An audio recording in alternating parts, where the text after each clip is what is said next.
पुरानी पेंशन योजना की बहाली को लेकर महाराष्ट्र में चल रहा सरकारी कर्मचारियों का आंदोलन स्थगित हो गया। कर्मचारियों ने सीएम एकनाथ शिंदे के साथ बैठक में मिले आश्वासन के बाद अपने आंदोलन को महाराष्ट्र विधानसभा के बजट सत्र तक के लिए स्थगित कर दिया। इससे पहले आज सुबह महाराष्ट्र के मुंबई, नासिक और नागपुर समेत महाराष्ट्र के सभी जिलों में सरकारी और अर्ध सरकारी कर्मचारियों ने काम बंद कर जोरदार प्रदर्शन किया।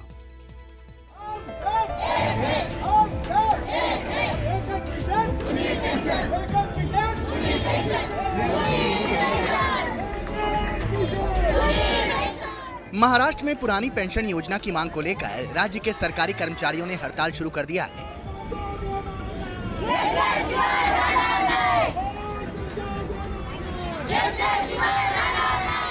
राज्य के 17 लाख सरकारी और अर्ध सरकारी कर्मचारी हड़ताल पर चले गए हैं। महाराष्ट्र के छत्रपति संभाजी नगर, मुंबई, पालघर, ठाणे, चंद्रपुर, कोल्हापुर, नासिक, नागपुर समेत राज्य के सभी जिलों के सरकारी कर्मचारी हड़ताल में शामिल हुए। हम सब नागपुर से मुंबई तक स्वास्थ्य विभाग के कर्मचारियों ने जोरदार प्रदर्शन किया, जिसमें जेजे अस्पताल के कर्मचारी भी शामिल हुए। सरकार की इच्छा नहीं है पेंशन देने, क्योंकि सरकार का ये कहना है कि सरकार के पास पैसे नहीं है पेंशन देने के लिए। असल बात ये है कि 2004 तक पुरानी पेंशन मिल रही थी पुराने वर्कर्स को, जो पुराने कर्मचारी हैं। एक 2004 के बाद में जो कर्मचारी लगे हैं, सरकार ने उनसे कहा है कि आप 10% कंट्रीब्यूट करिए।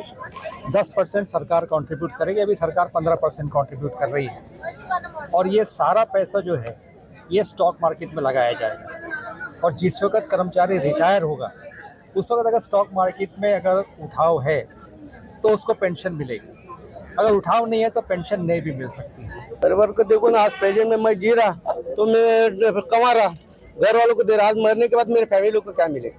आज मेरा दुख एक्सीडेंट में मर गया। हाँ, जितना पैसा लगा उन्होंने दवाखाने में लगाया, अभी बाद में जो पैसा बचा था हम लोगों ने उनको कलेक्ट किया, अभी कौन पार रहा उनको? पेंशन ये सबसे बड़ी मांग है। पेंशन ये आज सबके लिए बहुत ज़रूरी है। बच्चे अभी विदेश जा रहे हैं, वो नहीं यहाँ पे आ रहे हैं, तो पेंशन वो एक आधार है उनके लिए, तो वो पेंशन मंजूर करनी है उनको।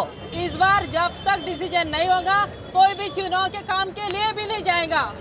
चुनाव के काम हमारे एम्प्लॉय के सिवा कोई नहीं करता है और वो होमगार्ड भी नहीं ले सकते। तो मैं बोलती हूँ पहले हमको डिसीजन दो, हमको पेंशन चालू करो, फिर जाके हम चुनाव का भी काम बड़े आनंद से करेंगे।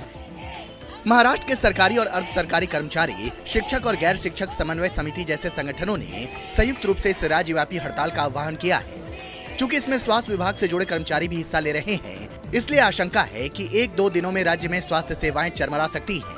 अकेले नासिक जिले में ही जिला अस्पताल, ग्रामीण अस्पताल, उप जिला अस्पताल, महिला अस्पताल, डिविजनल रेफरल अस्पताल की नर्सों के साथ साथ चतुर्थ श्रेणी के कर्मचारी भी हड़ताल में शामिल हो गए हैं।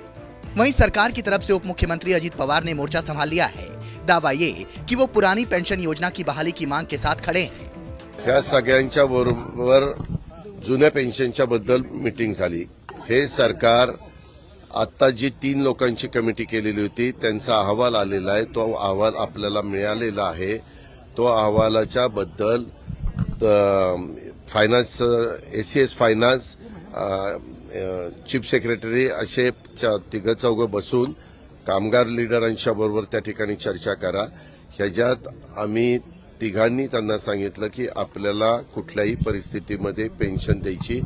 तुम्हालाही माहिती असेल, सभागृहामध्ये देखील मी देवेंद्रांनी सांगितलं। मी तर उलट सांगितलं की केंद्र सरकारचा काही ह्याच्याबद्दल अभ्यास चालू आहे, त्यांनी पण समिती नेमलेली आहे, परंतु त्याच्याशी हे लिंकअप आम्हाला करायचं नाही। परंतु ते जर आलं तर ते पण आपण पाहूया।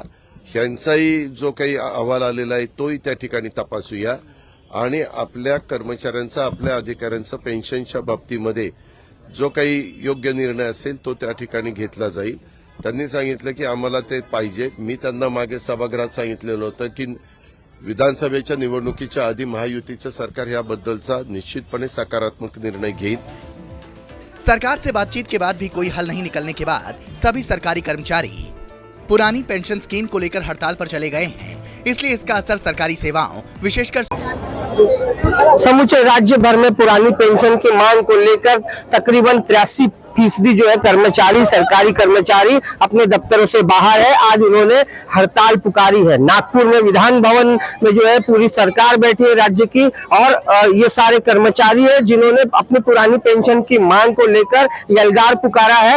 और अपने आप में एक बात है कि देश के समाज में जो है पुरानी पेंशन हो या नई पेंशन हो, पेंशन जो है 40 साल किसी विभाग में काम करने वाले व्यक्ति के लिए सबसे महत्वपूर्ण चीज होती है, जो उसके वृद्धकाल को जो है संभालती है। क्या जो भी कर्मचारी होता है सरकारी, उसकी सैलरी से जो इनकम टैक्स भी सरकार देती है, तो फिर देने में दिक्कत कहाँ है? नीति में कहाँ बदलाव करने की जरूरत महसूस हो रही है? सरकार की इच्छा होना चाहिए देने के लिए। आप जो अभी कह रहे थे कि एमपी और आमदारों को पगार पेंशन मिलती है, पीएफआईडी जो बिल बनाया हुआ है उसमें मंत्रियों को उसमें अलग रखा हुआ है। उसमें से यानी मंत्री 3 पेंशन लेते हैं। ये राज्यसभा की पेंशन लेते हैं, लोकसभा की पेंशन लेते हैं, गवर्नर बनते हैं तो पेंशन लेते हैं, आमदार चुन के आते हैं तो पेंशन लेते हैं, 4-4, 5-5 पेंशन मिलती है। आप उनसे कहिए कि आप भी नई पेंशन स्कीम में आ जाए तो वो आने के लिए तैयार नहीं है, क्योंकि उनको मालूम है कि ये नई पेंशन स्कीम से पैसा मिलने वाला है नहीं। ये व्यापारियों के दबाव में ये जितने भी फंड मैनेजर हैं, ये अदानी अंबानी सारे ग्रुप के फंड मैनेजर हैं, ये पैसा वसूली कर रहे हैं सरकारी कर्मचारी से केवल स्टॉक मार्केट को चलाने के लिए। ये अपनी पेंशन नहीं डाल रहे स्टॉक मार्केट में, ये अपनी अश्योर्ड पेंशन ले रहे हैं, जिसका हमारा विरोध है।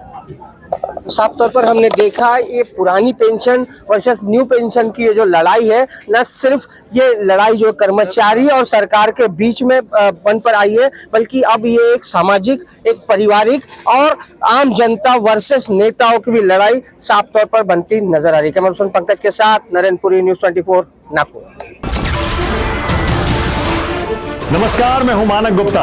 अगर आपको हमारा ये वीडियो पसंद आया हो तो इसे लाइक और शेयर जरूर करें, और हां, हमें सब्सक्राइब और फॉलो करना ना भूलें, ताकि आप देश और दुनिया की कोई खबर मिस ना करें। तो जुड़े रहिए हमारे साथ और देखते रहिए न्यूज़ 24।